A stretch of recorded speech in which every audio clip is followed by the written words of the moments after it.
Mayado si Senate President Cheese Escudero sa mga naging pahayag ni Vice President Sara Duterte laban kay Pangulong Bongbong Marcos at sa kanyang pamilya. Giit naman ng ilang kongresista, itigil na ng bise ang anilay pagiging asalbata. Kaya nga, asalbata, hindi ka ba? Uy, Sara, asalbata, hindi ka ba nahiya? Kongresista at senador na yung nagsasabi sa'yo, ha? Hindi na vlogger na tulad ko. Senador, oo, kongresista, ang nagsasabi at nagsasalita. Baka naman makinig ka na. Ano daw? Ang ilang kongresista, itigil na ng bise ang anilay pagiging asalbata. Nasa frontline na balitang yan, si Brian Basa. Puputulin daw ang ulo ni Pangulong Bongbong Marcos. I'm feeling very well. Nandun lang ako, nakakatayo ako doon kasi may gamot ako. Gusto ko tanggalin yung ulo niya ba?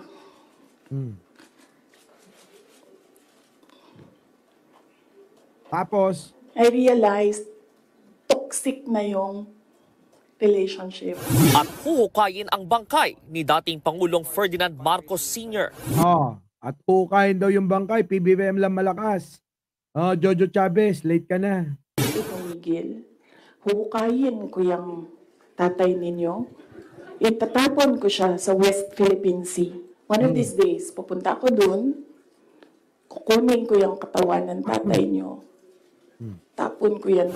Yan ang ilan sa mga birada ni Vice President Sara Duterte noong Biyernes sa mga Marcos. Hindi yan nagustuhan ng ilang opisyal, gaya na lang ni Senate President Cheese Escudero.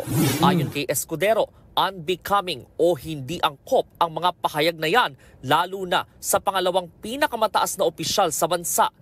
Nasabi na rin namin yan. Hindi talaga bagay at hindi angkop. Hindi dapat sinasabi ng isang isang mataas na opisyal sa ating bansa. Di ba pangalawa siya sa pinakamataas? Tapos nagsasalita ng ganyan. Marge Pega, it's me honey. Jen Mira Puentes, TPA. Sino pa? Annabel. Sa inyo pong lahat. Oo. Ha? Ganon din yung sinabi ni Cheese kung ano yung sinabi natin. Hindi raw dapat idinadaan sa biro o katatawanan ang mga seryosong banta. Oy, seryoso yun. Ba, seryoso yun. Di ba, Mang Pandoy? Pinky MA. Di ba? Irene Atabay. Cheryl Santa Maria. Seryoso si Sara noon nung sinabi yun.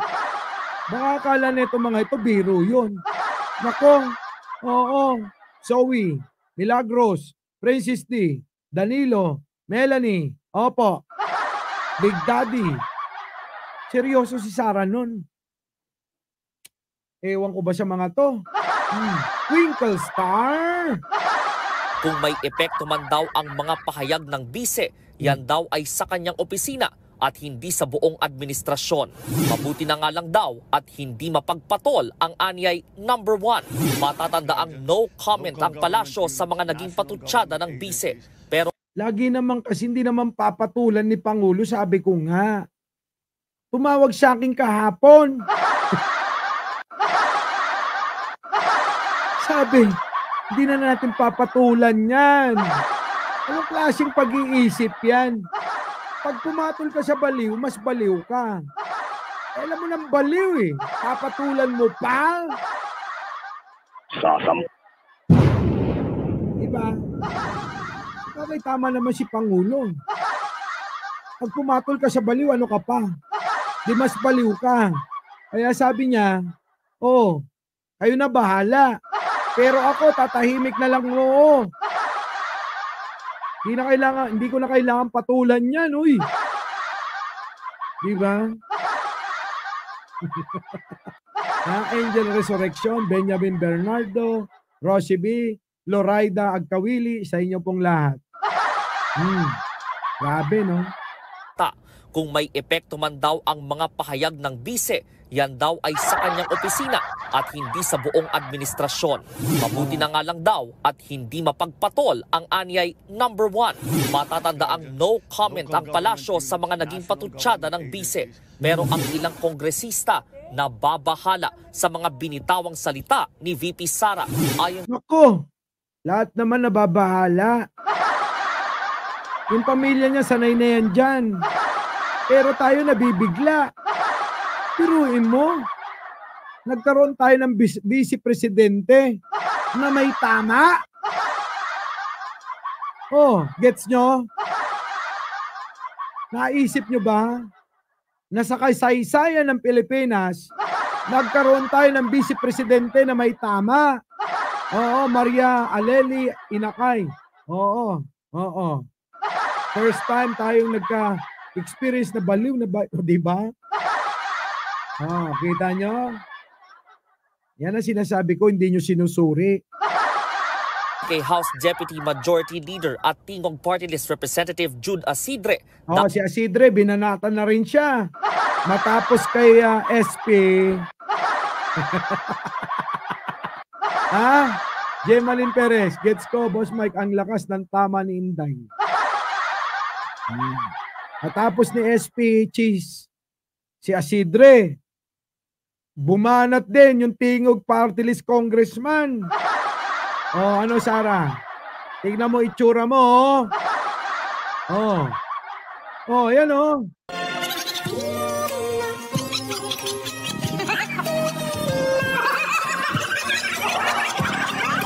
Diba? Oh, kalma. Baby, kalma. Huwag mo naman akong bigyan ng dahilan para tabihan ka. Glenda Caranay, opo, sa mga hindi pa nakakapag-like, share and subscribe daw, uy. Huwag lang kayong tawa ng tawa dyan. Oo. Hindi kabawasan yung magtuldok lang ng ganun, no? Oo, Sabi rito, sabi ni Annabel na, 778 lang. Oo, 1,000 plus na tayo kanina. 113 na nga kanina mahigit eh. Kayo talaga, Yun na. Nakikita nyo si Sara? Ganyan ang itsura. Pag nasa mental na siya. Oh, kalma. Baby, kalma. Huwag mo naman akong bigyan ng dahilan para tabihan ka. Pero kawawa naman si Sara, no? Kasi sakit yan mga kababayan. Sakit yan yung kanyang nararanasan. Sakit yan. Kawawa naman. Pero minsan, maiisip mo, paano magiging kawawa kung napakarami namang kwartang ninakaw? Pero kung bibigyan ako niyan, oo, kung bibigyan niyan ako, baka sakaling maawa ako. Sasabihin ko kay Digong, Digong, yung anak mo, dalhin mo dun sa Mandaluyong. Oh, kalma. Baby, kalma. Huwag mo naman akong bigyan ng dahilan para tabihan ka. Si Miss Atan, online shop. Thank you naman. Paring Chris, thank you naman. TikTok pa more. Pangalis after ng meltdown. Pangalis ng meltdown. Nino, ni Sara. Grabe, no? Kita nyo, mga kababayan. Tuloy natin to. Tigil na ng bise ang pagiging asal bata at Naku, hindi asal bata yan. Dahil yan sa sakit niya.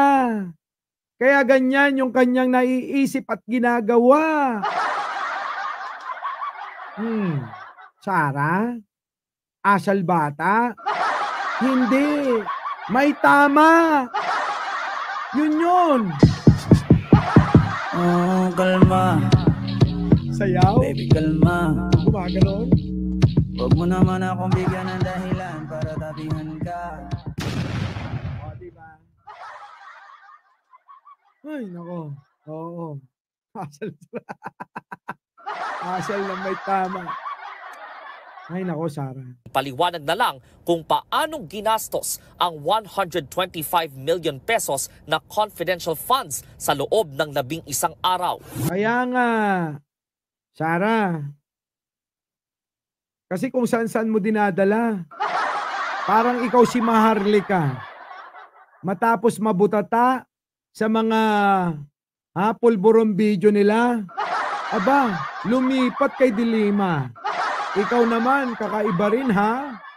Matapos mong hindi masagot kung saan mo dinala yung 125 million confidential fund mo.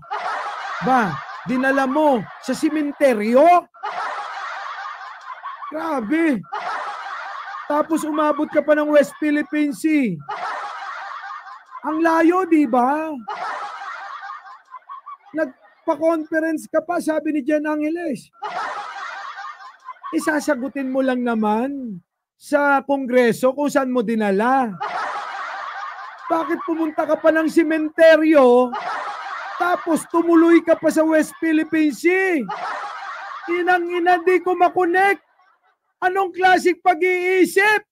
Sabi nga ni Pangulong Ferdinand Marcos Sr., anong klaseng pag-iisip, Sara, meron ka? At hindi lang yon.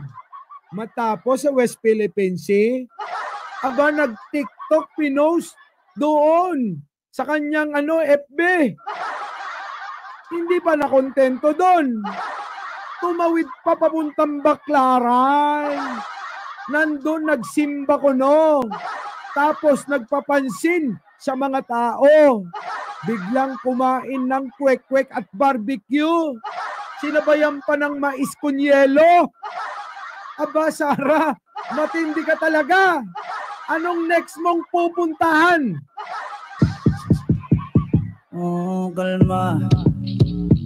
Baby, kalma. Huwag mo naman akong bigyan ng dahilan para tapihan ka. Baka sa susunod, nandoon ka na sa gate ng Mandaluyong, ha? Ha? Diba? Hoy, Sara, baka sa susunod, nasa gate ka na ng Mandaluyong.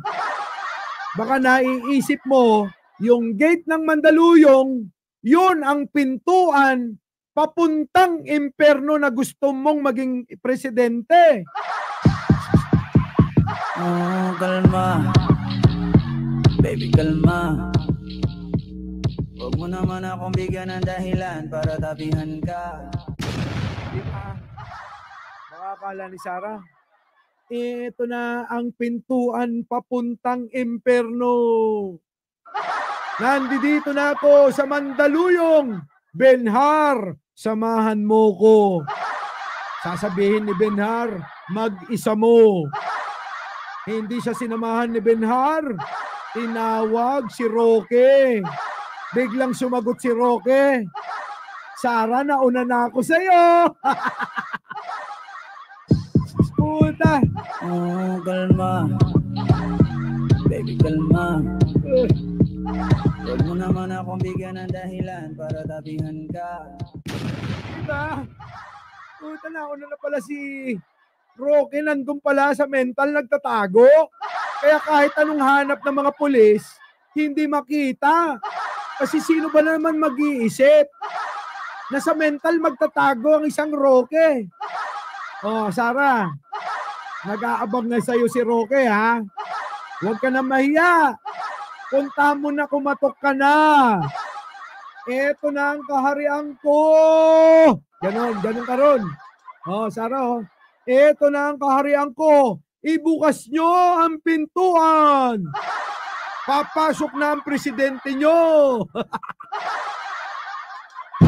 Una, naging presidente doon sa loob ng Mandaluyong ang gaga. Pagpasok mo, Sara, naku, marami nang sasalubong sa'yo. Oo. Naku, ang dami doon sasalubong sa'yo. Pagpasok mo, unang-una, meron ka ng spokesperson agad. Total, di ba, hindi ka marunong magsalita?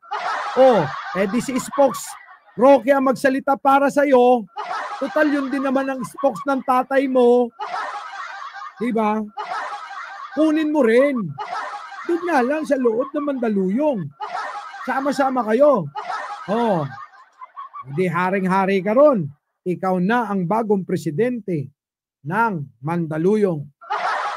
Si Benhar, tingin ko, hindi sasama yon. Bakit? Magiging senador pa yon. Buhay to. Puro na lang tayo kalokohan dito. Sino pa gustong isama kay Sara dun sa loob? Diba? Sara, congrats ha. Ngayon pa lang, kina-congratulate na kita. Kasi mukhang bukas, may bagong presidente na sila. Tapos kasama mo pa si Roque na matagal nang nagtatago kasama asawa niya. O gawin mo na ring ES pati asawa. Diba? O ngayon, gusto mong mag-request? Pwede pa. Request mo si Robin, i-request mo si Bongo, i-request mo si Bato. Ayan, di mo na kailangan ng senador mo ha. Biruin mo, presidente, meron kang 3 senador, 1 spokesperson. Tama na yung para sa'yo. Kompleto ka na, Sara. Ano pang gusto mo? Si Digong nyo, ang tatay mo. Aba, huwag kang mag-alala. Yung request mo, isusunod ko. Oh, kalma. Baby, kalma. Huwag mo naman akong bigyan ng dahilan para tabihan ka. Diba? Kasi sabi naman ni Presidente, di ka naman na daw parte ng kanyang administrasyon niya. Nakakahiya naman sa'yo, di ba? Sabihan ka ni Presidente, di ka na parte ng ano niya, ng gobyerno niya. Saan ka pa, Sara? Nakakahiya, di ba? Kung saan na tayo napupunta? Baka mamaya, magsama-sama kayong lahat, nandun din ha. Joke lang yun, syempre. Tayo rito sama-sama. Tayo sama-sama susuporta sa ating Pangulo. Walang iba kundi si Pangulong Bongbong Marcos. So, paano yan? Tawa lang kayo ng tawa. Isang like muna bago tayo maghiwa-hiwalay. Dahil bukas, nako, mahirapan na ako mag-live. Bakit? Busy na.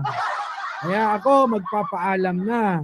Magpapahinga na ako. Pwede ba? Muli, ako po ang inyong lingkod. Naku po, Mike Cervera po, laging nagpapaalalang malin natin ang ating kapwa. Pagdasal po natin lagi ang ating bansa. Isang like, isang share. At kung hindi naman kalabisyan, subscribe na! Maraming salamat po. Kita-kita po tayo next live. Opo ha. Ako po ang inyong lingkod. Mike Cervera po lagi nagsasabing, mahalin natin ang ating kapwa. Pagdasal po natin lagi ang ating bansa. Magandang umaga, magandang hapon at magandang gabi. Sa mandako ng mundo, naroon kayo syempre. Magandang buhay na rin para sa ating lahat. Our beloved Boss Mike Cervera.